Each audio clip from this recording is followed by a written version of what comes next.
মৃত্যুদণ্ড এবং ভয়াবহ মানব পরীক্ষার জন্য কুখ্যাতি অর্জন করেছিল হিটলারের নাৎসি বাহিনীর কনস্ট্রাকশন ক্যাম্প, যেখানে মানব ইতিহাসের নৃশংসতম ঘটনাগুলো সংঘটিত হয়েছিল। ইহুদিদের মারার নানা নিষ্ঠুর কৌশল নিয়ে পরীক্ষা চলত কনস্ট্রাকশন ক্যাম্পে। হত্যার আগে পুরুষ বন্দীদের শরীরে আঁকা হতো নানা রকম ট্যাটু। মৃত্যুর পর তাদের চামড়া দিয়ে তৈরি করা হতো আকর্ষণীয় ল্যাম্পশেড, অ্যালবাম ও টেবিল কভার। মানুষের বুড়ো আঙুলকে ব্যবহার করা হতো আলোর সুইচ হিসেবে। এরকম বিচিত্রতম অত্যাচার চালাতো নাৎসিরা, যার মাত্রা নিয়ন্ত্রণের বাইরে চলে যায়।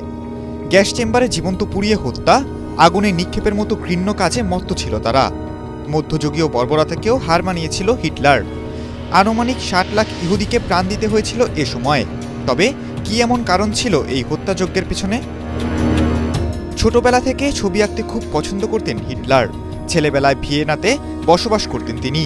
ভিয়েনার একটি আর্ট স্কুলে ভর্তির পর সংখ্যাগরিষ্ঠ ইহুদি শিক্ষার্থীদের জন্য তাকে বারবার আর্ট কলেজ থেকে বের করে দেওয়া হয়। অনেকেই ধারণা করেন তখন থেকেই ইহুদিদের প্রতি এক ধরনের বিতৃষ্ণার জন্ম হয়েছিল হিটলারের ভেতর। প্রথম বিশ্বযুদ্ধে জার্মানিদের পরাজিত হওয়ার কারণ হিসেবে একমাত্র ইহুদিদের দায়ী করতেন হিটলার। তার দৃঢ় বিশ্বাস ছিল ১৯১৮ সালে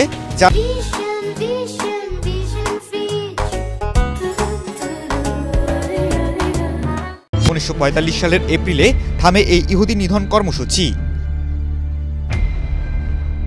খালিদুল ইসলাম তানভীর, এটিএন বাংলা।